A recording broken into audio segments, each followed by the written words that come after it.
across the UK, on DAB+, on YouTube, on your mobile, and on your side. This is Talk.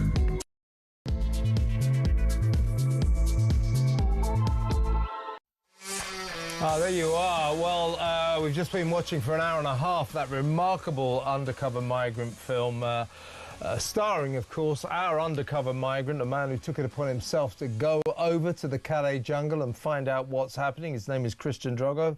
We salute his bravery. Now, we need to discuss the implications of what we've been watching.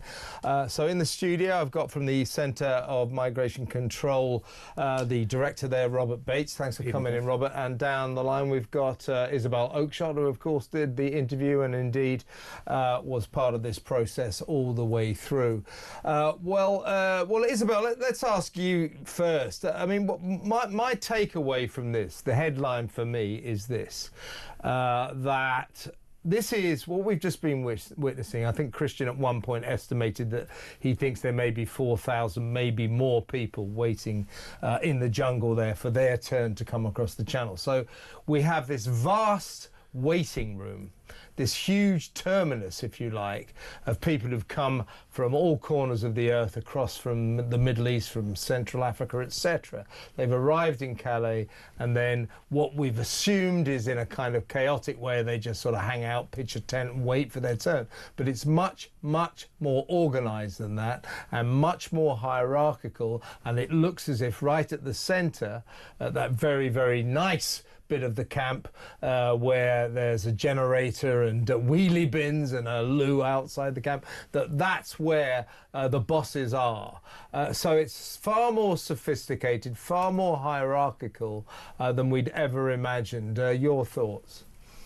Well, that's exactly right. And I did hear you earlier describing it as a kind of like the kind of airport terminal where they're all gathering and waiting to take off to Britain. And I think that's a very good way of putting it, except that it's an extremely dangerous and lawless airport terminal. Yeah, of course. Yeah. And it is curious, isn't it, that if an undercover if a builder from Rochdale can go into this place and in the course of a few days work out where the kind of, you know, those at the top of the tree, where the kind of mafioso are, if you like, the people that are running this place, he's worked out where they are. So why is it then that the French police can't root those people out? You know, the whole camp disintegrates without the brutal, intimidating, terrifying people who run it. And I use those words not lightly, because every night in the camps of Dunkirk, gunfire rings out. That is semi-automatic weapons being fired. This is very, very serious stuff. And as Christian revealed, the French police are more than complicit. They are enabling this trade. And this is effectively right on our shores, on our doorstep. Yeah, that's exactly right as well. That's the other headline, isn't it, Robert? That there's the police, if you like. They're like the ushers. They're helping these people onto buses. They're helping them to the jungle. They're almost escorting them onto the beaches and then waving them goodbye as they climb onto those dinghies. So we kind of had this picture emerging before, but Christian's investigation has revealed the extent of the police complicity in this extraordinary operation. It does sound like they have almost given up trying to govern these areas, and they have effectively ceded control of their own territory to these people smugglers. You know, the idea that they've been able to set up generators, lights, effectively create a Butlins type camp for themselves in northern France just shows that the French authorities have been so sort of steered off actually trying to address this issue. And actually I think that's a problem going forward, because if these people smugglers have been able to get such a foothold in very significant strategic parts of northern France, then that is something that is only going to benefit them going forward. And I think what this really does show actually is, you're absolutely right, that the French police are clearly complicit in this by their sort of cowardice and reluctance to actually do anything. But I think it shows, more importantly, that this idea that the solution to the small boats crossing lies in any way with negotiating with the French and hoping the French will do something is absolutely for the birds, because the fact that they've allowed such a situation to unfurl on their own shoreline is really indicative of them not having the operational or political nous to actually want to tackle this, and they're very happy effectively for these huge camps to just proliferate on their own territory. And I think that's really important going forward, that we recognise we can throw as much money as we want. I think it's about £500 million we've thrown at the French. £500 million, if not more. Yeah, exactly. And you know, the big plans that the French are going to stop boats that are in waters, they don't mention that the boats will have to be empty. They can't stop a boat if there's people in there. But I think this just shows this idea that the solution to this lies in us being a lot more firm and sending very clear messages to these individuals that if they do manage to get into Britain, they're not going to be able to claim asylum. They're going to be detained and deported. And frankly, actually, when you hear some of the behaviours and attitudes of individuals in these camps, you kind of think, what chance is there of them, if granted asylum, ever integrating into British society? We have people there, it sounds like, glorifying and laughing at footage of people being shot. We have people just sort of nonchalantly smoking very hard drugs, and, you know, the sound of gunfire most evenings as well. I don't see any way that these individuals could possibly be integrated into British society. And I think that really pops the myth that a lot of people on the left, especially recently from the Green Party, have been trying to peddle about these individuals, that they're somehow victims. They are clearly, in large part, very, very shady characters with very dangerous attitudes in some part. Yeah, and I think it's about, you know, clearly most of the migrants in this camp and around the beaches, they want to get on a boat. But it's what emerges from Christian's film is there's this caucus of hardcore operational managers, if you like, who are clearly kind of migrants, foreigners, possibly from the Taliban, as he was suggesting, who have no intention of getting on boats. They're running the operation. They're, you know, organising these stalls. They're, you know, clearly almost policing the entire area, because Christian at one point, you know, was told you better get the hell out of there. So they're checking on who's there. They're no doubt controlling who's leaving. So there are people there for whom this has become almost their permanent residence, and they are in charge. Without a doubt. And I think some of the people at the very top naturally don't live in the camp. You know, Christian came face to face with someone who was clearly in a very influential position, you know, holding the dog wasn't even on a lead. And that is no place for a dog to hang out. He felt it was very clear that people smuggler almost certainly lived well outside the camp, somewhere much more comfortable. What surprised me is that, you know, this idea that we've all had, that that many of the young men in these camps, and it is largely young men, are the most enterprising opportunists from their countries of origin. You know, they've got such spirit. You know, they're creative. They manage to get themselves all the way from sub-Saharan Africa to the French coastline and then over to Britain. So they must have some qualities to offer us. You know, that's a very brave and adventurous thing to do. I don't think it's like that at all. This is highly organised right from the countries of origin. Many of the people that Christian built relationships with are very poorly educated. There's no way they could have navigated their way from Eritrea or South Sudan. You know, they are being led here by what they call travel agents, and you cannot just rock up in that camp of Dunkirk and expect to get on a boat. You know, you need a handler. And I think that only a proportion of people getting on those boats are actually paying in any conventional way. This is much more complex than we have been led to believe.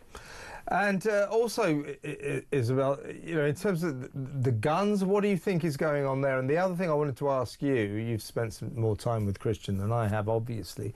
When he was talking about all the walking and the buses you have to catch, the public transport, I couldn't quite get my head around the geography of the area. Why is that? I mean, is the jungle like a very long way away from the beach or something? It is, yeah. So that's another surprise. I mean, of course, there are multiple departure points for dinghies along the northern French coast, which is what supposedly makes it so difficult to stop them. Now, I'm not buying into that, because there's plenty of drones and other technology we can use. But yes, so the main migrant camp in Dunkirk is about 40 or 50 kilometres from where some of the boat departures, some of the most popular boat departure places are. So the migrants have to get on multiple modes of public transport to actually reach the departure points. And again, this is where the French state comes in. Most of that transport is provided for free. There are free buses plying these routes, and the migrants just pile onto them. So, one way we could stop this would be to start refusing them travel. It's an obvious way. They probably would, in fairness, walk 50 kilometres, but it would make it a lot more difficult, and a lot more people would fall by the wayside. And again, on the trains, well, they're supposed to buy tickets, but we didn't observe any ticket inspectors bothering with migrants that hadn't paid. So again, here we see the French state enabling this appalling trade in people and this appalling criminality. And let me ask you, Robert, and we'll go back to Isabel about this as well in just a second, but I was also struck by Christian relaying how important British charities were to this entire operation, that if it wasn't for Care for Calais and all that lot going around handing out free foods, and most importantly, charging facilities for their mobile phones, the whole operation would collapse. Now, perhaps, if we could persuade Care for Calais to not charge these people's phones, the operation might not be so slick, and maybe not quite so many people might keep pouring across the channel to Britain. It's unbelievable that Care for Calais is still able to operate in the way that it is, because effectively the pastoral support, the support like charging mobile phones, allows these individuals to bide their time and to wait until the right moment for that crossing. And of course, at the moment, we're seeing really turbulent weather and very few people coming across the boat. I very much doubt, and I think this footage has really vindicated this point of view, the fact that won't have an impact on those individuals waiting on the other side of the channel. If they have round-the-clock sort of food provision and the necessary charging facilities provided for them, then there is no sort of having to that they can count down the clock. They can count down until there's an appropriate day for them to make that crossing. There's no sort of time impetus on them to try and make it across. And I think effectively what the British charities seem to be doing is allowing for these settlements to become more and more permanent. And going back to the mobile phone point as well, of course, actually what you then allow them to do as well is to stay in contact with a long chain of other individuals that perhaps on this route. I think a really key point here as well actually is the fact that, and Isabel pointed this out, that these individuals probably in large part haven't been able to afford a lot of the passage and probably aren't paying some of the huge sums that you do hear being touted. And actually probably what is happening is they are so in hock with the gangs and the people smugglers that there is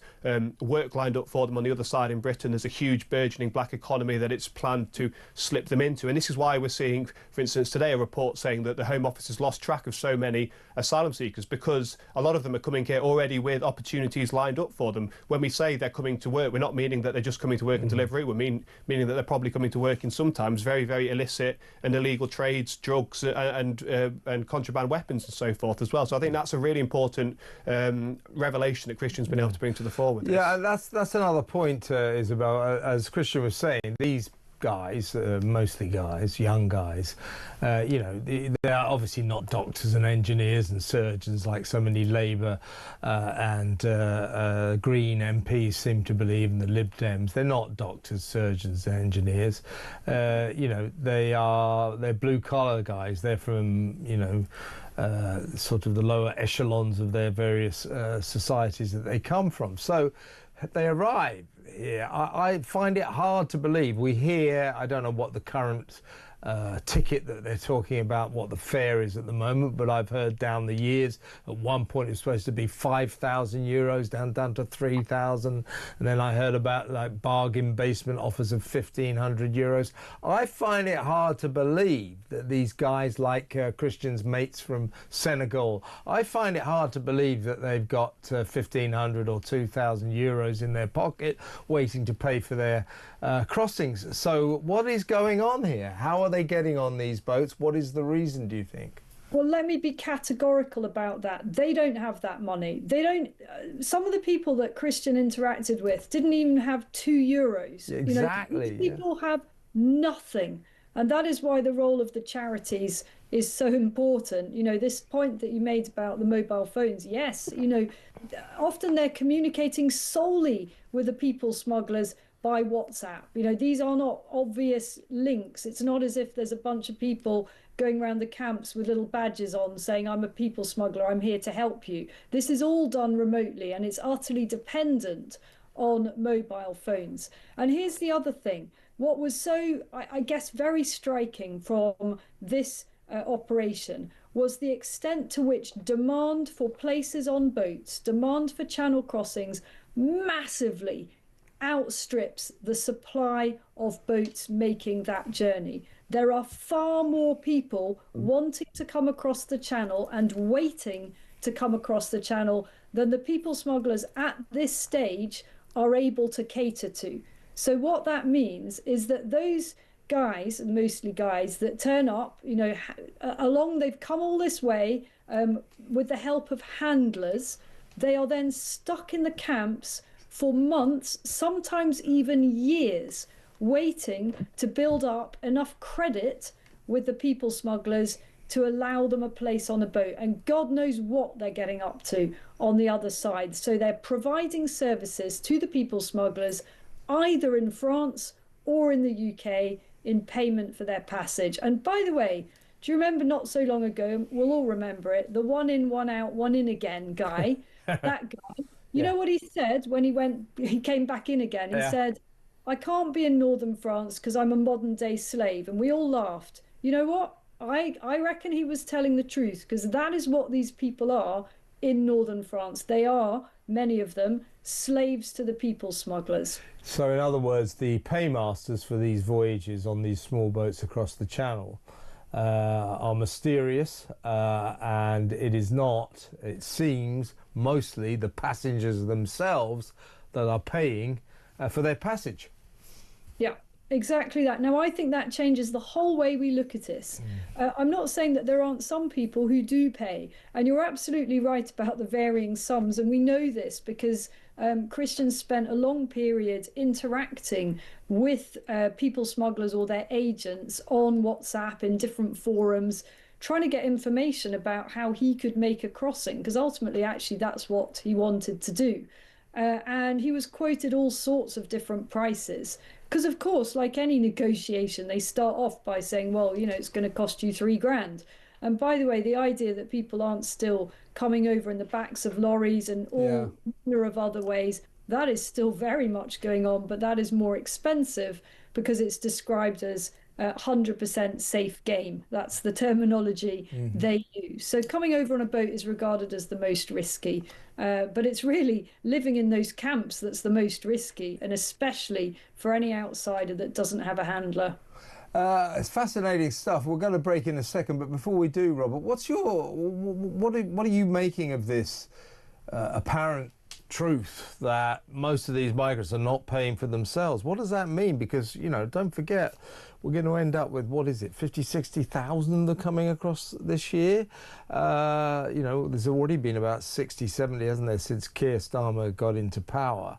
And if we take on board that most of them haven't paid for their own tickets, I mean, what is going on here, do you think? I think it reveals what the small boats crisis is actually all about, and it's not sort of individuals that are fleeing their country of origin, seeking asylum and grabbing every penny they can from their savings to try and get to Britain. It shows that this is very organised, and actually, because we have such poor data from the Home Office, what we are likely seeing in this country, although there's no way for the Home Office to actually relay this to people, is an exploding black economy of, as I said, illegal working, involvement in drugs. We know, for instance, that individuals are now coming with heroin, having swallowed heroin into the UK. And I think that really actually, and this documentary has really shown actually just how widespread that relationship individuals have with people smugglers. They're not all sort of vulnerable asylum seekers throwing themselves at anyone that just happens to be able to offer them a route to Britain. A lot of them have got caught up and at certain points in the journey, whether that's in the country of origin or as they've come through Europe with these individuals, and they have been promised access to Britain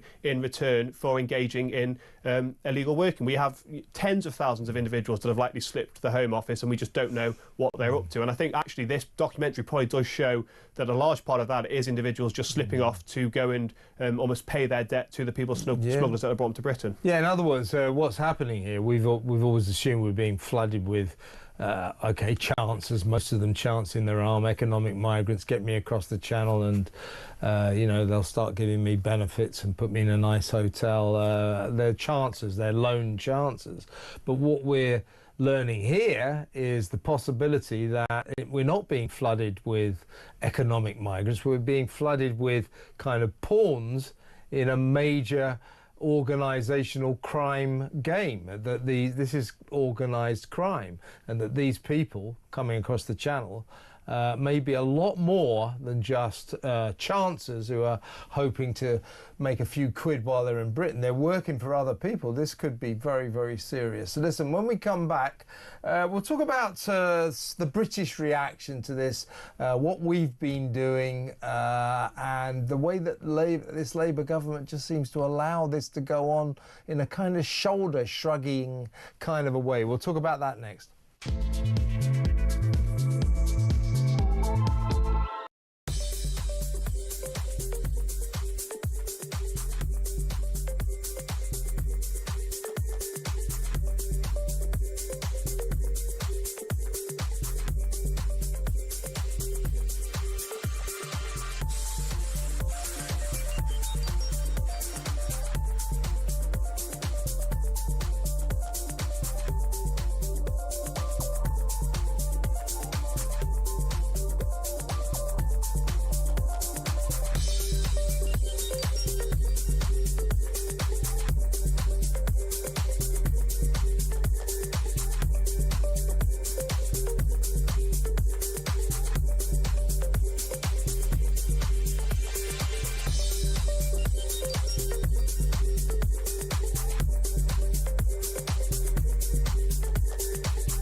This is from the migrant camps in Dunkirk.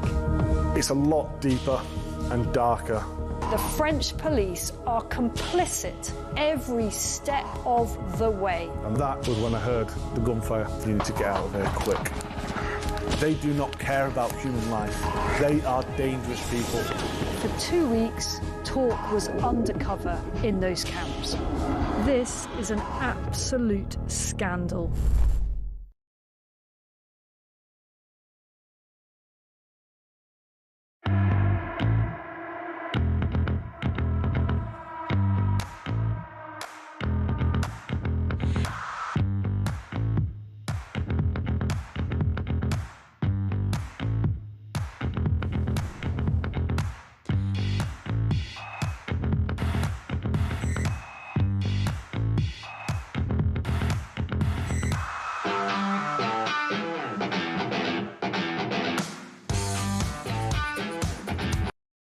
Across the UK, on DAB+, on YouTube, on your mobile, and on your side. This is Talk. Welcome back. We're discussing Undercover Migrant, the remarkable documentary that's been made or sort of produced by our guest Isabel Oakeshott, our international editor, starring Christian Droga, a guy, a builder from Rochdale who just took it upon himself to go and find out what's going on there. And I thought now we might just have a quick chat about Britain's response not only to what we're talking about, but just the migrant crisis generally. So we're watching this incredible documentary which reveals what the hell is going on over there, this kind of massive, sophisticated operation that neither the French nor the British seem to be doing anything about. Meanwhile, still they come. OK, the weather's been bad for a while, but, you know, as soon as the weather calms down a bit, they'll be coming across in their droves again. And what is our government doing today? What did we learn today? Keir Starmer has urged Europeans to curb the ECHR, the European Convention on Human Rights, to stop asylum seekers using it to stay in Britain. This is the same Prime Minister. If you say, well, why don't we just leave the ECHR? We can't do that. Human rights, you know, and so on and so forth. That is what's going on. That's his idea of trying to tackle this escalating Uber crisis that we have now been engulfed in for more than a decade, and it's getting worse and worse and worse. The efforts of our government to try and solve this are frankly beyond pathetic. One in, one out, do me a favour. The Rwanda scheme he ditched on day one of his administration, his disastrous administration, and ever since then we've had no deterrent whatsoever.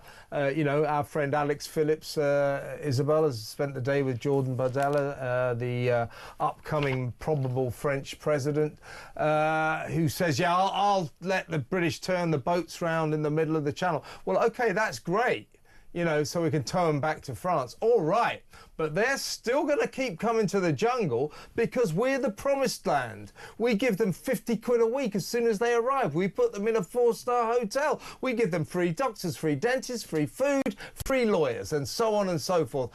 Turning the boats around in the middle of the channel won't stop them coming to the jungle, won't stop this business, because we have turned ourselves into the land of plenty, the promised land, and our government's doing nothing about it. Well, we've got to turn the boats around as a kind of, without that, nothing's going to improve. But even if we stop the boats, as I say, there are plenty of people coming over in the back of lorries, in cars, in all other manners of transport. And that is not being talked about at the moment because we are all rightly focused on the most obvious and visible crisis, which is the cross-channel, the dinghy method. But if we carry on catering to these people who break into our country in the way we are, if we carry on metaphorically rolling out the red carpet for them, then of course they're going to keep coming. You know, the people smugglers are very skillful at what they do, and they keep adapting to the conditions that come before them. But we haven't made it difficult for them in the slightest. And, you know, I don't think business has ever been better for the people smugglers. Remember when Keir Starmer used to talk about smashing the gangs? He hasn't been talking about that for a while because he knows that he has completely embarrassingly failed to smash a single gang. And those gangs are now struggling to keep pace with demand for their services, and that should terrify us all. Absolutely. Yeah, Robert, the pathetic efforts of our current government to set up, well, there's no deterrent. No. And, you know, let's be fair, the Tories, this is the Tories' fault.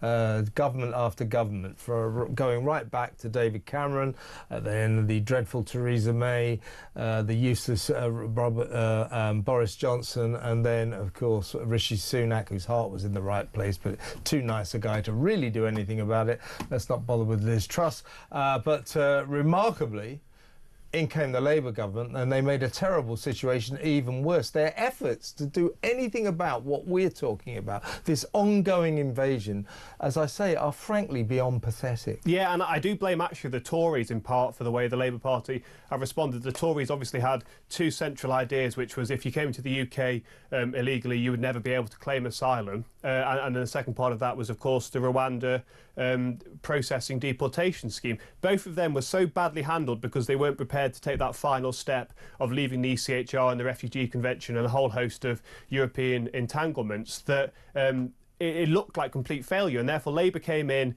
July last year and swept away any semblance of a deterrent, and instead have been desperately since trying to cobble together a load of piecemeal measures. We heard over the weekend that Keir Starmer is hoping to negotiate an offshoring agreement with North Macedonia. Now that actually won't really do anything to reduce the numbers. It will simply mean that individuals have to go to North Macedonia to get their asylum claim process before coming back to the UK.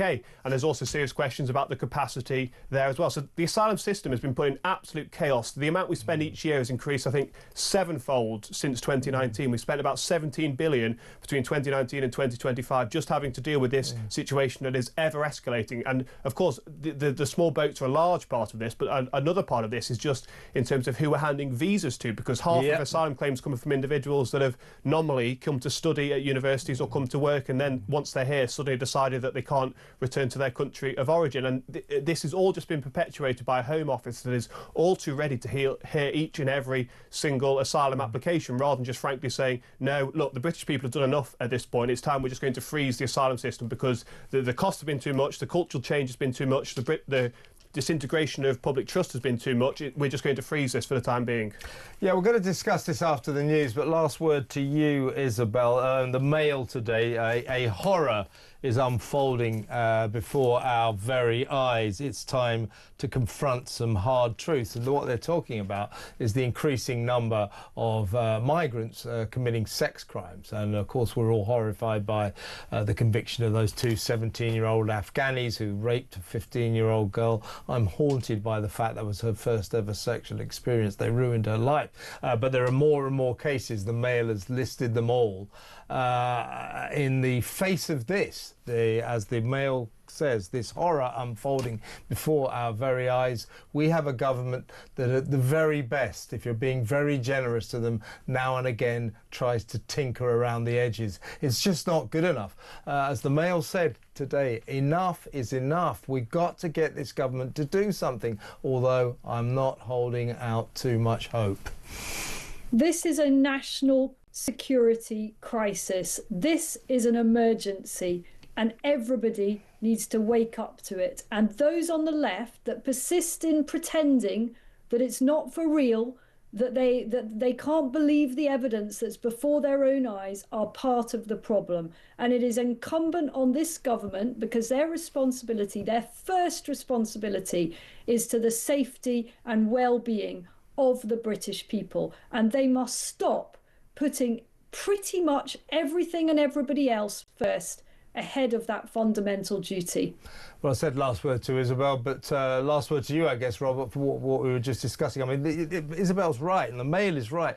I think we've reached some kind of crisis point here now. We have. We've known for a while. Afghans, for instance, 22 times more likely to be convicted of a sexual offence than Brits, 135 times more likely to be convicted of a sexual offence than an Aussie living in the UK. Those individuals coming across on the small boats are coming from nations that, by and large, have a very, very different cultural attitude towards women and girls. And sadly, it's communities, tranquil communities up and down the country that are having to bear the costs of this. And you see outrage, any outrage is just dismissed and pushed back on the Home Office. I'm thinking of Epping, I'm thinking of Crowborough. I really don't know actually now what outlets there are the British public have to voice their discontent about this, because of course the Labour government are cancelling elections actually in areas such as Sussex where Crowborough is based as well. So I think they've got a reckoning coming in 2029 and they deserve it. You're right, there's a day of reckoning is coming, and it's coming fast. The people have had enough of this. Great work, Isabel. Our congratulations to your friend Christian. Thank you so much to Robert Bates. We'll be back discussing more of this with Layla Cunningham from Reform next, so stay tuned.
across the UK, on DAB+, on YouTube, on your mobile, and on your side. This is Talk.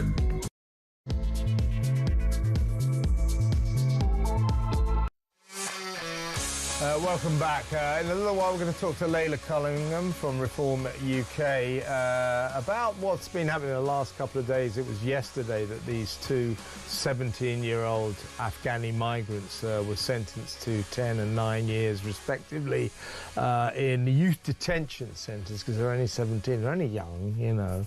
They raped a 15-year-old girl and ruined her life. You know, lots of aspects are emerging about this. They were given cushy treatment. They're in a cushy youth detention centre. Why? I hope they get moved to Wormwood Scrubs or Wandsworth soon, particularly when they're 18. But, you know, they're not the only... this is the Mail today. This is that is a spread of the illegal migrants who raped or assaulted girls in Britain. That's it. That's just that's some of them. So they come over here, and what we're talking about. And by the way, I'm not trying to sort of besmirch every Afghani migrant or every guy who comes here as a migrant, either illegal or legally. You know, I'm not keen on the illegal ones, but I'm not trying to say they're all rapists, they're all vile people. Obviously, the majority of them aren't. But too many of them come over here and they have a different cultural attitude to women where they come from. You know, one guy, an Afghani migrant who raped someone in Scotland, a poor little girl, a 15-year-old girl. Part of his defence was, well, you know, she was underage, but where he comes from, child marriage is normal. They have a different attitude to women. So, you know, this is actually, you know, it's true. But we're letting these people in, these guys who come here and they see British women, Western women, and they see them as sort of almost fair game to be raped. And that is a massive problem. That is a crisis. We've got to do something about this.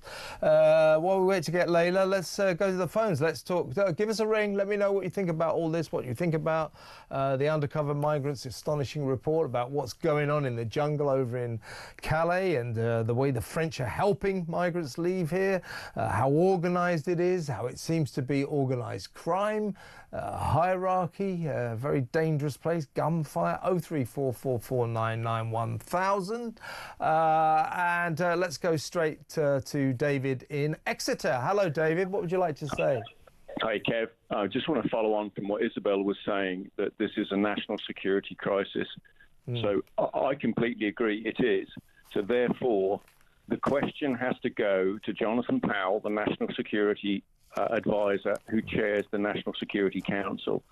Why will you now, under what's been presented here with the Russians, the Taliban, everybody else you can think of that's a significant security risk, why will you now not close the border and get together with Antonio Romero, the permanent secretary there at the Home Office, and the Prime Minister, and close the border? Yeah, I'll tell you what, David. I think you're exactly right. I also think, if it's possible as a nation, particularly our authorities, our government, politicians, civil servants, they need to recalibrate their attitude. So this guy, Isran Nizal, who was one of these two 17-year-old rapists who ruined the life of a 15-year-old girl in Nuneaton. We saw that footage of them pushing her into a park where they raped her. So his barrister actually said to the court, he didn't understand the cultural differences between where he comes from, Afghanistan, and here. He'll go to prison, but I do believe when he comes out, he can build a life for himself here. Because they managed to get his guilty plea in the day before his 17th birthday. If he got to 17, then his deportation at the end of his prison sentence is automatic. But they managed just in time to get him underneath the fence, and therefore he can avoid deportation when he comes out of jail. So we have a barrister saying to the court, oh, I believe he can build a life for himself here. No, he's a rapist. The judge said to this pair of 17-year-old monsters from Afghanistan who raped a woman, oh, you've let down all the poor people who are genuinely fleeing war and torture in these terrible places. They came from France. There's no war and torture there. This entire attitude of the judiciary, the officials, the government, it's like, let's be nice to these people. Well, are they being nice to us? No, they're not. No, I think this is what we've got here is a situation where MI6 and MI5 are asleep at the wheel, and that chap who's gone undercover and Isabel Oakeshott have exposed this now. Now, what we've got to face up to is, do we have national security or not? Or have we got something which is much more dangerous, Kev? We have the illusion of national security when Russia is now waging every kind of warfare in Europe, apart from the actual shooting at this point. But I can assure you, in the medieval schedule for battle, after rape comes looting and pillaging and murder. Yeah.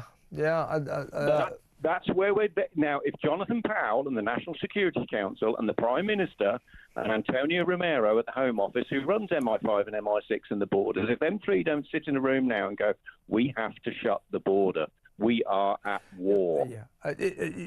David, I would agree. I think we should just stop these people coming, but how we go about that, God only knows. But I'll tell you what we should do, and this is the point.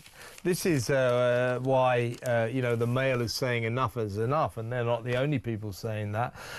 It's this: we're letting thousands and thousands and thousands of people in, about whom, David, we know nothing. Nothing. Consider this then. So when Litvinenko was murdered, the Russian agents who flew in on BA to do that flew in with polonium, a radioactive nucleotide, at will, 2 or 3 times or whatever before they got him, and they did exactly the same with Skipper. They come and went at will. So again, MI5 and MI6 are asleep at the wheel. Yeah. Now this is much worse because of the numbers. The numbers are immense. Yeah, exactly right. And by the way, our system. Let me conclude. Our systems and services. So I mean, our security systems and services are not geared up for this. What did we learn today? The headline was Asylum Fiasco Without End. Devastating Whitehall watchdog report finds that the Home Office doesn't know how many asylum seekers have absconded or the true cost to taxpayers. The Home Office, our government, they've lost control of this entire spiralling mess, this chaos, this crisis. They've lost control of it. It's extremely worrying, David. Really good call. Thank you for ringing. David in Exeter. Let's go to another call. Let's talk to Paul in Liverpool. Hi, Paul. What would you like to say? Yeah. Hi, Kev. Just about, the migrants and so on roaming the streets. In Liverpool now, in a place called Heighton, there's now vigilantes. I know Heighton, yeah. Go on. Yeah, there's vigilantes on protecting the streets. That's what's happening. Well, so these are members of the local community who've taken it upon themselves. The community are now on the streets protecting the streets. Because that's the other aspect of this, Paul. That's the other aspect of this, Paul, isn't it? The way, we're talking about, how they're coming across the wall. They're waiting in Calais, thousands of them coming across the channel, being allowed in. And then they're dispersed around the country to hotels and houses of multiple occupation. Liverpool, I think, has taken a real hit with it. Glasgow is the British capital of asylum seekers and migrants. So they're sprayed all over the country. And you're saying, this is having a devastating effect on local communities. This is now, Kev, going to knock on to other cities where the community has to protect the people, because women and girls can't even if they're okay, they don't feel they are. You see what I mean? Yeah. It's scary for them, and that's wrong.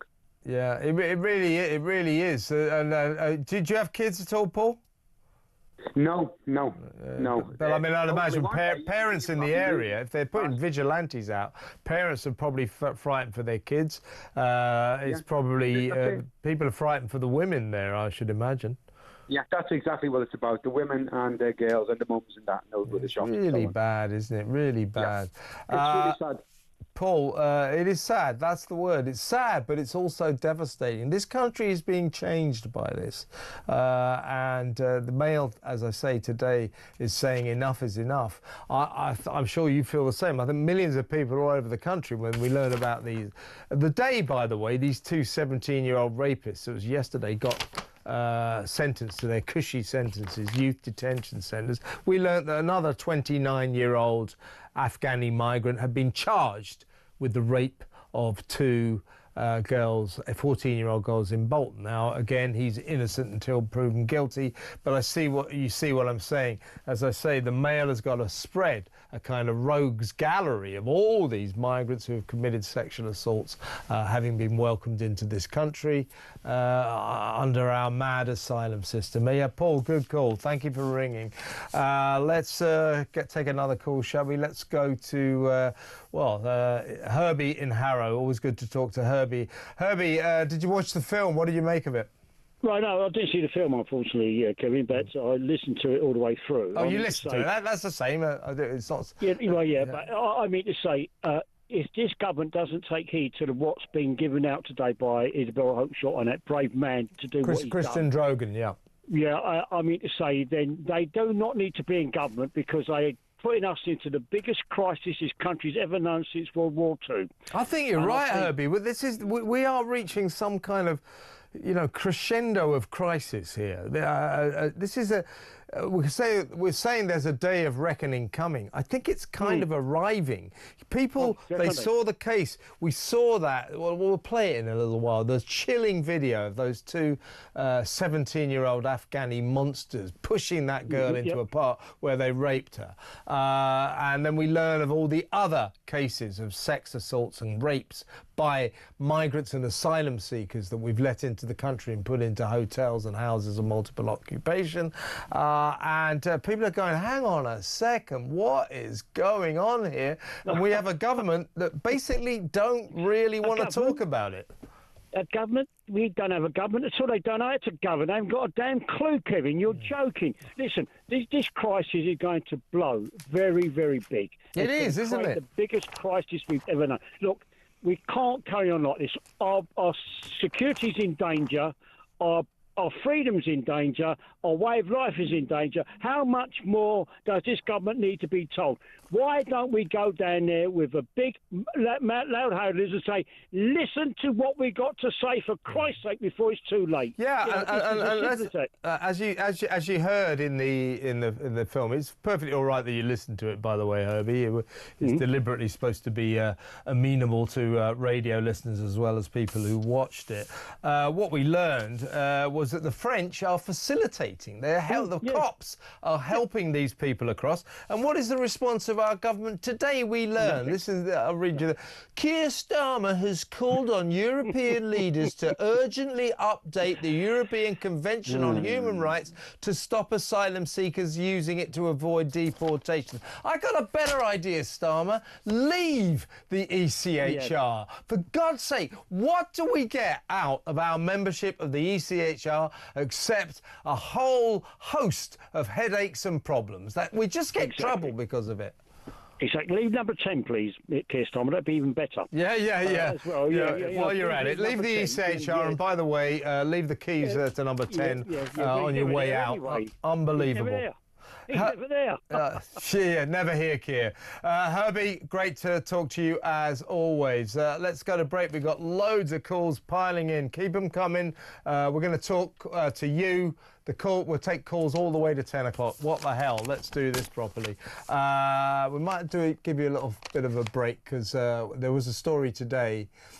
I know it sort of lightens the load a bit, but I don't know about you. I don't know if you saw this story, but we'll cover it in a little while. To me, it was just jaw-dropping. These 4 guys who live in Afghanistan, they've been sent to prison now by the morality police there.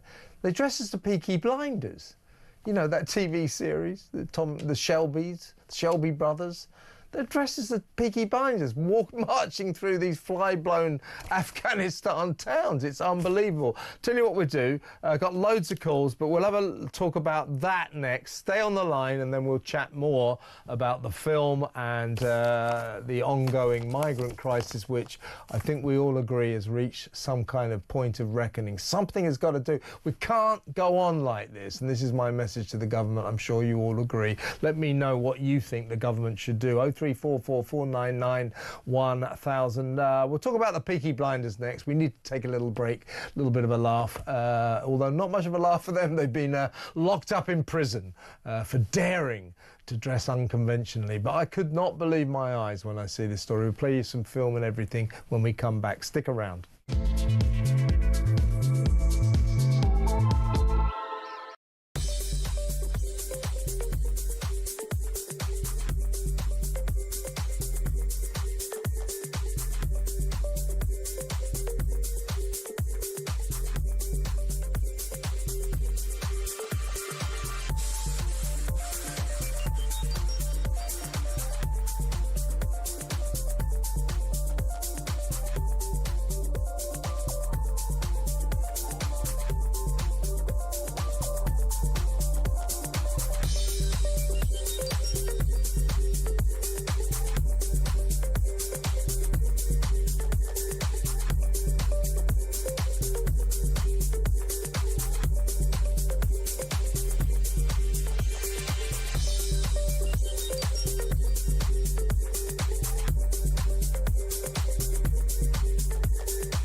We need to have a conversation about class in this country and not about the colour of your skin. It's the Harris playbook, right? They have Beyonce, we've got Lenny Henry. Little Lily would rather have a Lip Smackers lip gloss from aisle 3 of Target than a freaking whatever that ball roller was that Megan was so proud of herself about. We've become such a soft touch that our system is so easy to kind of work around and take advantage of. Girl, you might be able to earn some money quickly, but no one's going to marry you. Yeah.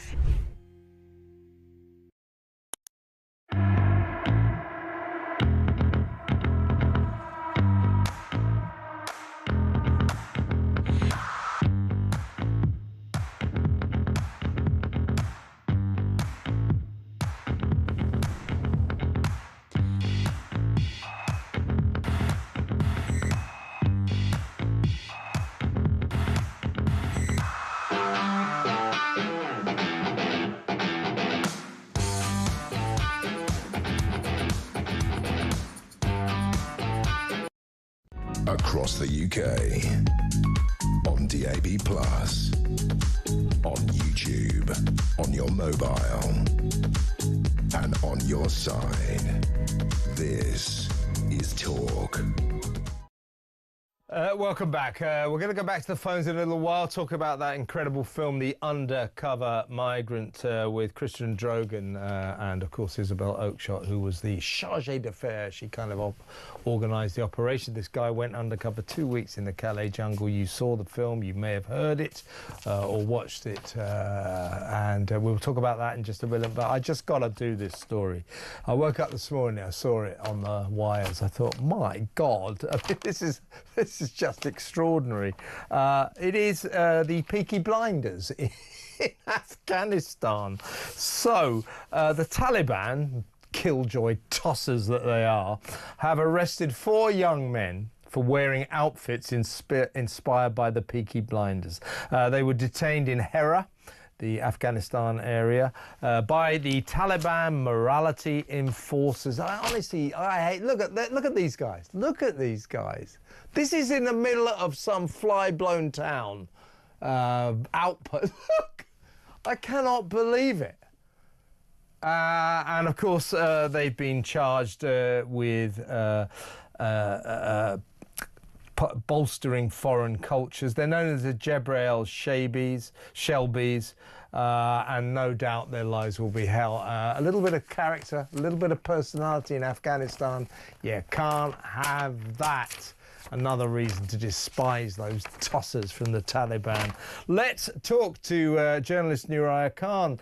Welcome to the show, Nuraya. I know that you lived in Dubai, you've lived under Sharia law, so you know a little bit about, shall we say, strict Muslim Islamic culture. But did you share my astonishment when you saw these guys, these Afghanistan guys, dressed as the Peaky Blinders in the middle of a town in Afghanistan? Astonishing. It was absolutely astonishing when I saw it as well, and I thought they had done a very good job replicating. I mean, they must have got, you know, the tailor-fitted suits and all that, but they've done an extraordinary job replicating the Thomas Shelby look, really. But it's just a shame that, again, in a country like Afghanistan, you try to show a little bit of individuality or a little bit of, you know, expression of any kind, and it's just shut down immediately. The way that they were forced to obviously apologize and grovel. I mean, look, they're like, you know, I think they were the talk of the town up until they got arrested. Exactly right. And what do you make of this? They've been, apart from breaking some kind of morality code, they've been imprisoned, forced to apologize. Their main crime seems to be, and I quote, promoting foreign culture. Ooh, what a crime! Yeah. I suppose we're not surprised that the Taliban are so killjoyish and so awful.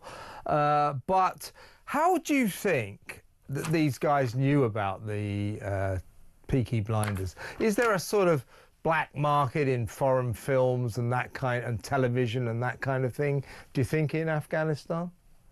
Yeah, I mean, obviously, it's very, you know, risky to be kind of watching Western films. Everything that is not following the strict edict of Islam is considered influenced by the infidel West and is kind of, you know, copying Western traits. Anything, you know, from Hollywood, anything American, anything foreign, essentially. But people do, especially youngsters like these they have access to things like VPN. There's a lot of black market for pirated kind of TV shows, and now with the streaming services and, you know, various links, affiliate links you can get to watch kind of all these shows. But it just shows you how far-reaching a very, you know, British show like the Peaky Blinders has such far-reaching implications that people in Afghanistan are probably watching it dubbed in Farsi. Yeah, I think they look really, really cool, particularly in the unusual, unlikely setting that we see them. But, you know, you got some knowledge of this kind of thing. The Taliban, do they realise how unintentionally comical they are? So these people were arrested on the orders of the, wait for it, the Taliban's Ministry for the Propagation of Virtue and the Prevention of Vice. And the spokesperson for that joke ministry, he's called Saif al-Islam Khyber, said that the behaviour was inconsistent with Islamic values and Afghan culture. As I say, they don't realise they are accidentally, inadvertently comical. It's like something out of the Middle Ages. What a joke. I know, it's like you're in a waking nightmare, and especially for the Afghans living under it, but it is like a Monty Python sketch gone wrong, honestly. Yeah, I just couldn't believe it when I saw it. And I you know, let's play homage to those four guys. They must have known that this was damn dangerous. And the footage we're watching, that's not the only time they've been out and about. Can you imagine what the other locals must have thought as they walked down the street? But they knew they were almost taking their life in their hands by challenging the Taliban's strict, tedious, boring, medieval, outmoded code of behaviour, right? Oh, absolutely. Like I was saying, they must have been the talk of the town and photographed, and that was, what people were whispering. But it was probably a ticking time bomb, as we've seen. Like, it's a matter of time before, they've created that kind of environment where it is like something out of The Handmaid's Tale or something, where you've got morality police to such a degree where your neighbors will, rat on you if they have to, just before something happens to them for not doing so. And this Ministry of Vice and Virtue, they've kind of put into the system by removing the Ministry of Women entirely. And now you've got this propagation of vice and virtue. And they actually go around a lot of men. You always think when it comes to theological regimes like this that women and children are seriously the only casualty. But I think it's more than half of the arrests made more recently are for men, obviously not being compliant with their beard that has to be following the strict Taliban code of like one fist kind of from their chin onwards, and stopping when it's prayer time and attending religious gatherings, and even things like the youngsters there listening to music.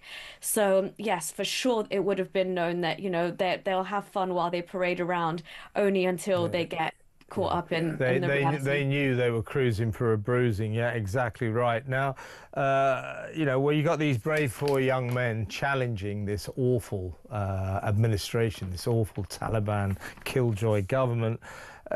Just before you go, I mean, women, of course, they're not allowed to, as you just said, by the way, guys in Afghanistan get arrested if the Taliban decide that their beard or their hairstyle is even remotely Western. So you've got to have the right kind of beard. That's how strict they are. What about women? So women, of course, have to be kind of completely covered, but there's a new kind of burqa in town, isn't there?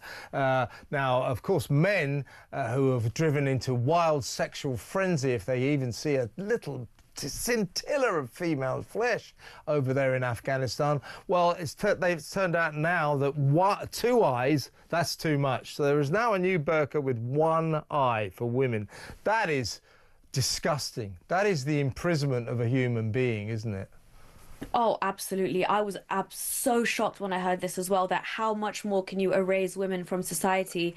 And they managed to take it that much further. So under the strictest extreme interpretation of certain Quranic exegesis, if you look at it, there are times when the Prophet and his companions have said a woman only needs to see the very narrow path or the road ahead of her, and that's what the Taliban have deemed is the only thing that is non-offensive or non-tempting for a man, because everything else is considered aura, which is very temptuous and sexual. So a woman's voice cannot be heard in public unless it's extremely necessary. And it's kind of like they exist between this human and animal form as like, the shuttle of the Taliban or the male guardians, essentially. It's awful. Well, I probably shouldn't say that, but for what they do to women and what they did to those great guys, the Peaky Blinders, to hell with the Taliban, to hell with them.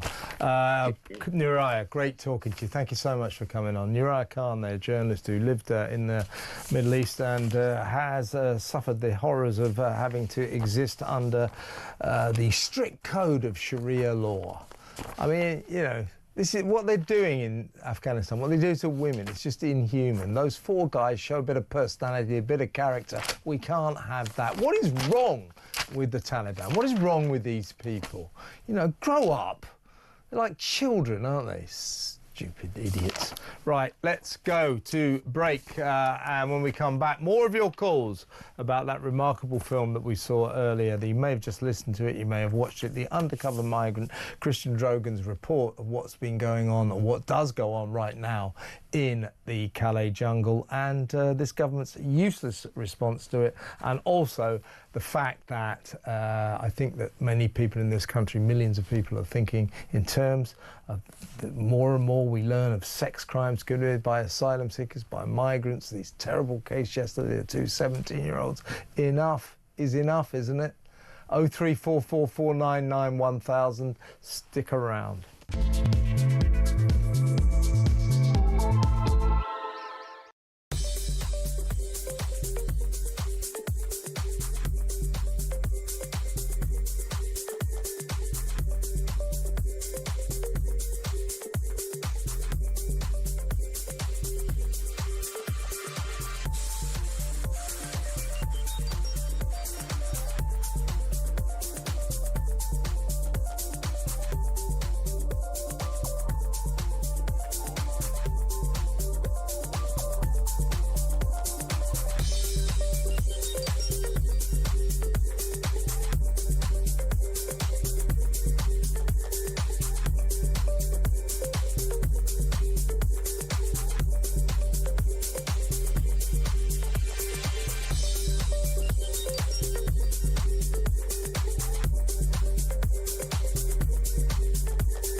across the UK. On DAB+, on YouTube, on your mobile, and on your side. This is Talk. I'm going to go to the phones in just a second. Got a quick WhatsApp voice note here. That's Sally, and she wants to talk about the migrant crisis. These guys that are coming over here, I don't think any of them are nice people. They're obviously not paying their fee anymore, and they're obviously all going to be going into some kind of criminal lifestyle. It's so sad. Boulogne-sur-Mer used to be just such a lovely place. I've taken my kids there on holiday a couple of times with their little bodyboards in the sea. It was just such a lovely seaside town. I don't know what the locals think about it. I don't know if anybody's spoken to them. The French just need to go in with bulldozers and just bulldoze the whole lot, as far as I'm concerned, and just stop this in its tracks. Which, Sally, they have done in the past, but they always rise. The jungle gets flattened from time to time by bulldozers, and then inevitably rises phoenix-like from the ashes, and all the tents start appearing again. So attempts to get rid of this jungle don't work. Let's go back to the phones. Let's talk to Nigel in Sussex. Hello, Nigel. What would you like to say?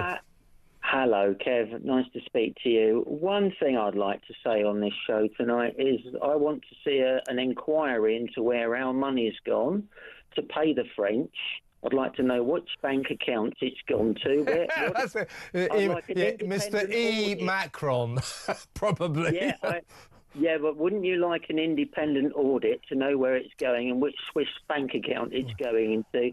It sounds very much like organised crime to me, right the way through, like a stick of rock. Well, I think that £500 million. We've actually given them more than that, because before Rishi gave them £500 million in 2023. I seem to recall, to patrol their own beaches. I've never quite got my head around why it is that Britain has to pay France to get its police force to do its job, but that is the case. That's what we did. £500 million in 2023, but I do believe we'd given them hundreds of thousands before that, and got nothing for our money. The thing is about that amount of money is in national terms it just sort of disappears. I don't believe that money was put into any dodgy bank accounts. It was just assimilated into the French economy. The point being is, what did we get for it? Nothing, absolutely nothing, except for a kind of ushering service. The police ushering these migrants onto their dinghies and then waving them goodbye. Au revoir, enjoy l'Angleterre. You know what I mean? Yeah, I do, but I still think we should ask for our money back. Yeah, I totally agree with that, Nigel. You don't go and buy a pup, do you? A bad one, and not get your money back. Well, we should get our money. We should get our money back. Yeah, I totally agree with that.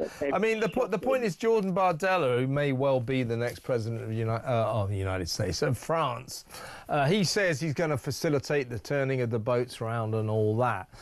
Maybe he might say, yeah, you know what, we ripped the British off, let's give them back their money, but don't bet the farm on it, or don't bet le farm on it.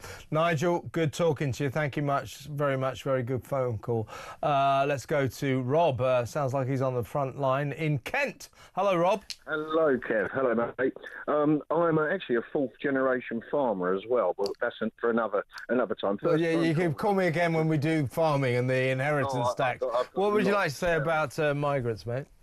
Well, great piece of journalism, by the way. Brilliant. It was, wasn't it? I'm wondering how Northern France, the news media, how they're reporting this. I'd love to know how they're reporting it, because obviously it must be quite intense for the locals, etc., around there, or is that another, closed down? Well, I'll tell you, there's a place, I'm trying to remember the name of it, Wilmano or something like that. It's a place near Calais. The mayor of that town and other luminaries in northern France have said, look, you're expecting us to stop these boats, to stop these migrants. Well, this is their message to Britain. Here's an idea. Stop giving them free 4-star hotels. Stop giving them free food. Stop giving them 50 quid a week benefits.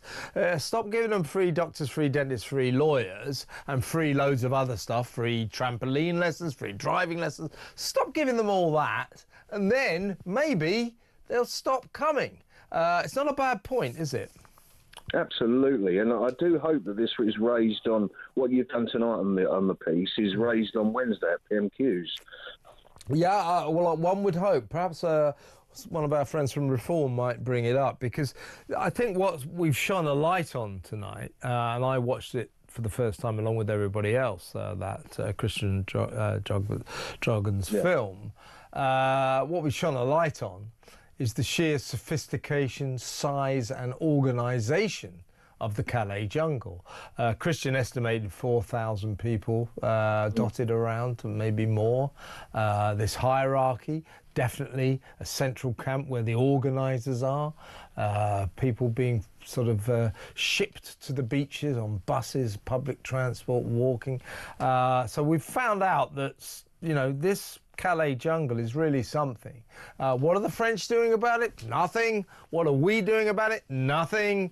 And therefore, when the weather gets good, you can expect, Rob, a big surge of more of these people in the Calais jungle to come over in small boats. All we need, the weather's obviously terrible at the moment. As soon as it gets calm... Well, certainly, Kev. You, Christian, and your good selves at talkTV have certainly raised the bar, and everybody needs to get on the same platform as your good selves. Rob, whereabouts in Kent do you live, by the way? I'm in All Hallows, opposite Southend-on-Sea, but when you do another farming topical debate, I'll get on that one. All right, you're on. But good talking to you, mate. Very, very good call. Rob in Kent. Let's go to Brian in Whitley Bay. Hello, Brian. What would you like to say?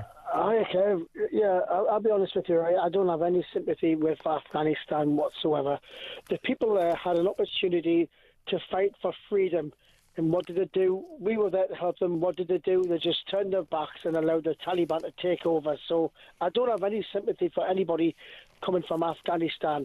In fact, I think we should not allow anybody from Afghanistan to come here, because we, like that documentary tonight really showed us what was really going on there. You've got Taliban people coming over, you know what I mean, dangerous individuals. So, you know, and, you know, you've got idiots like MI5 and MI6 at the wheel sleeping there, not knowing what the hell's going on in this country. They need to kick up the arse. Yeah, in terms that you could say that it's a family show, but it's after the watershed, so no problem. That's all right, mate. It's fine. It's fine. I'll give you the story, Brian. Sorry. I'll give you the story of, for example, this is the story of Sadak Nikzad, a 29-year-old Afghani migrant who arrived here in 2023 illegally on a small boat. We, of course, soon billeted him in a lovely 4-star hotel up in Falkirk in Scotland, from which he immediately walked out, found himself a vulnerable local 15-year-old girl, took her behind the local pub, and viciously raped her. He got 9 years for this. His defence was, nobody told me about the cultural differences between Afghanistan and Britain. Also, you know, OK, she's underage, but in my country, child marriage is very common. So what we're talking about with Afghanistan is a culture where they don't seem to kind of think that rape is too bad a thing to do. And if you do it on a child, what the hell? Children get married anyway. This is what these Afghanistanis are giving as their defence. Nobody told us you didn't like rape in Britain. I mean, it's sort of sinister almost, isn't it? Yeah. Kevin, Islam is a sex-based religion. That's why they've got no morals whatsoever. That's why their women are covered from head to toe, because they can't stop their crazy urges. They've got no moral... Well, we've got to say, look, I would say, Brian, I have to say, you're right, there are extremists within Islam, where there are extremist Muslims, but we can't say they're all awful. I mean, I would say, as a matter of fact, most Muslims are decent people. They're like the rest of us. Most Muslims are just trying to keep a roof over their head, feed the kids, you know, bring some money into the house. Most of them are the same as the rest. But we've got these extremists here in this country, and worse than that, when we have them coming over, young men from countries like Afghanistan with a whole different moral code to us, a whole set of different values, we're seeing the results of it, and we've got a government that's doing nothing about it. But point taken, Brian. Thanks for a great call. Let's move on. Let's talk to Phil in Dundee, shall we? Hello, Phil. What would you like to say? Hi, thanks. Yeah, I think the main point I'd like to say is literally nobody voted for this. That is a really good point.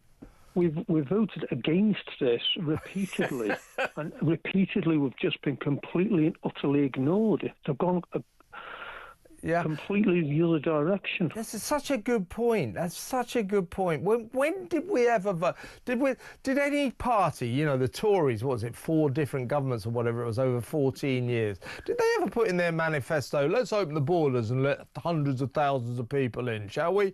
Let's if they come across the channel illegally, let's put them in 4-star hotels. Was that in any manifestos? I don't think it was it? Definitely not. I honestly think, and this might sound harsh, if right at the beginning, when this started, we'd have put them in prison, it wouldn't be an issue now, would it? Detain and deport would be a good policy. I mean, however you want to phrase it, but I think basically detain, deport, prison, however you want to phrase it. Yeah. But the principle remains. It wouldn't be a problem now. Exactly right. You know, that detain and deport, if the message gets through, there would be no Calais jungle if all these migrants knew that as soon as they got to Britain, they were detained and then deported back to their home country. They wouldn't come. That's called a deterrent. Or maybe we could turn the boats around in mid-channel. That's what Jordan Bardella says he will allow. Although, frankly, I'll believe that when I see it. You know, the French one doesn't... Jordan Bardella, far more well-disposed to Britain than the current administration, old Macron. He hates us.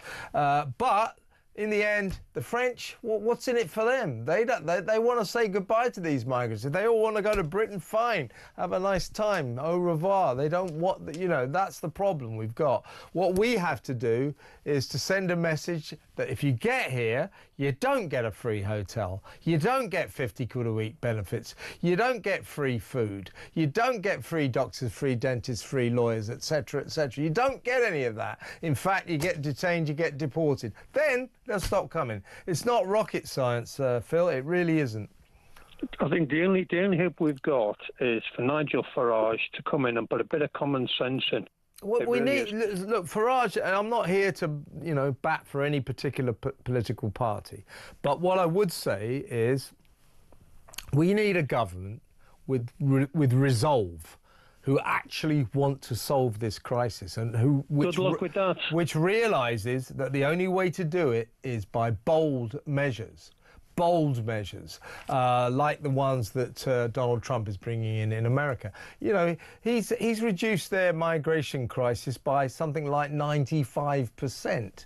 He's pretty much stopped illegal migration just by saying you're not coming in. And if you do come in, we're sending you back. So once they get the message that that crossing the border illegally won't work, they won't do it. I say it again, Phil, it's not rocket science. The question is, Donald Trump has resolve. Nigel Farage, I think, probably would show resolve if he gets in. He's certainly talking a good game at the moment. Do we have any other politicians showing any resolve? I don't trust the Tories. They let us down for 14 years. I certainly don't trust Labour. And as for the other lot, forget it. Phil, good call. Good to talk. Thank you very much. Phil in Dundee there. Let's go to break. Take more calls when we come back.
We need to have a conversation about class in this country and not about the colour of your skin. It's the Harris playbook, right? They have Beyonce, we've got Lenny Henry. Little Lily would rather have a lip smacker's lip gloss from aisle 3 of Target than a freaking whatever that ball roller was that Megan was so proud of herself about.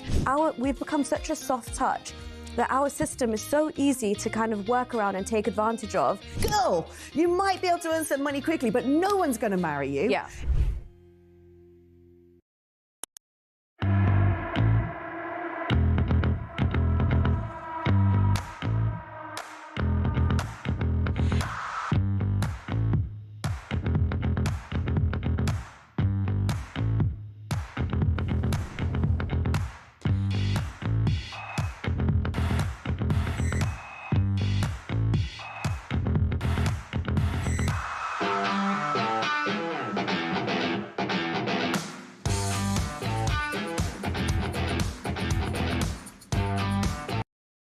Across the UK, on DAB+, on YouTube, on your mobile, and on your side. This is Talk. Welcome back. Going back to the phones in just a minute. Don't forget Petri Hoskin is coming in at 10 o'clock. She'll take you through to the small hours through to 1 a.m. So that'll be a great show. A couple of messages before we actually talk. This is from Helen. Thank you so much, talkTV, for that incredible report on the migrant crisis. I hope, but I doubt, that the government is watching. Helen, they'll see it. Don't worry about that. They'll act like they don't. They'll act like they don't know, but they will watch that. Don't worry. The message will get through.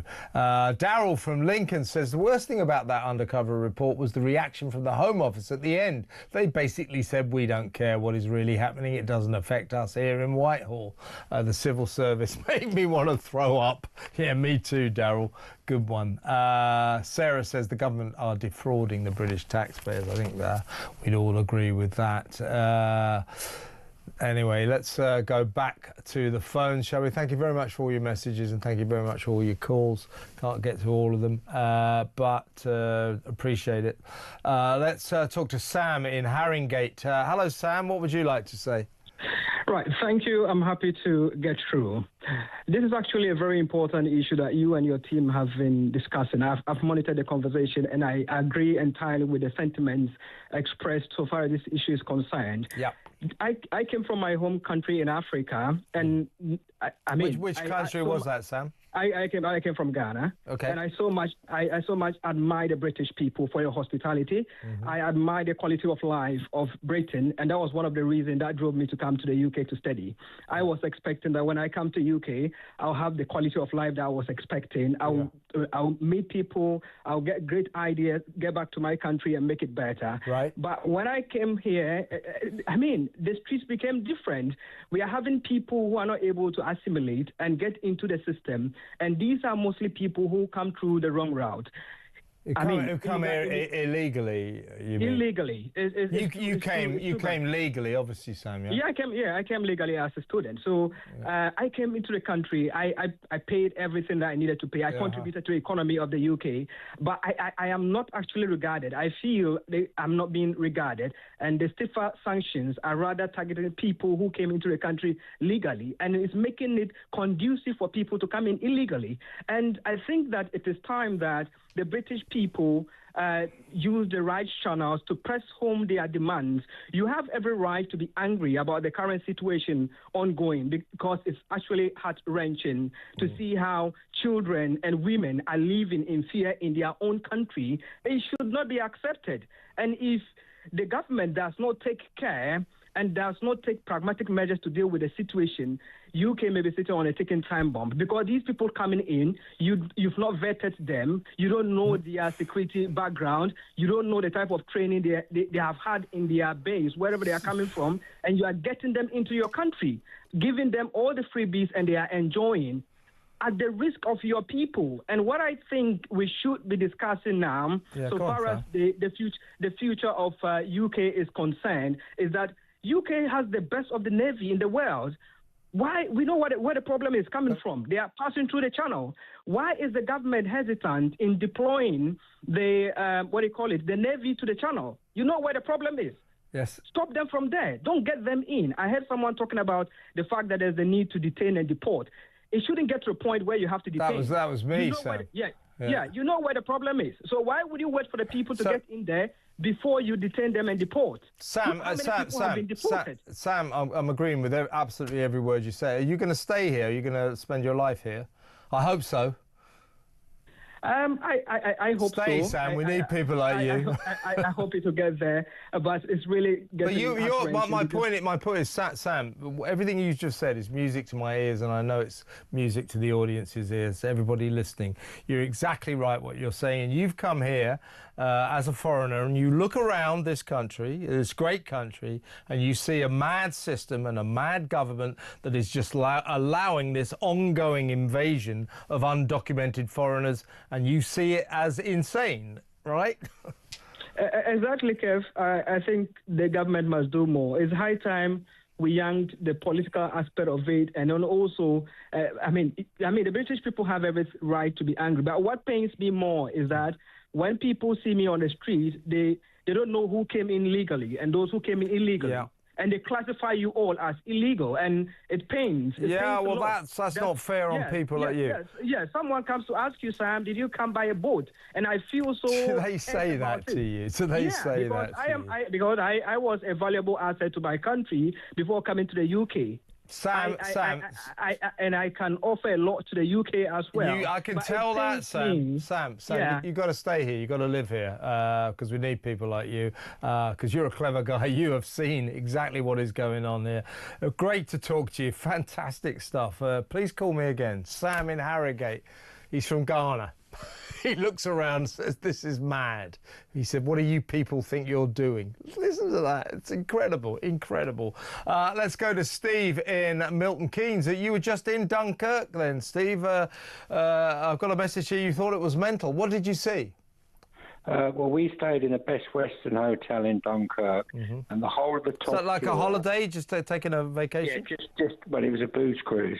Right. We stayed in the Best Western Hotel in Dunkirk, and the whole of the top floor is occupied by French army. They go out every day from there.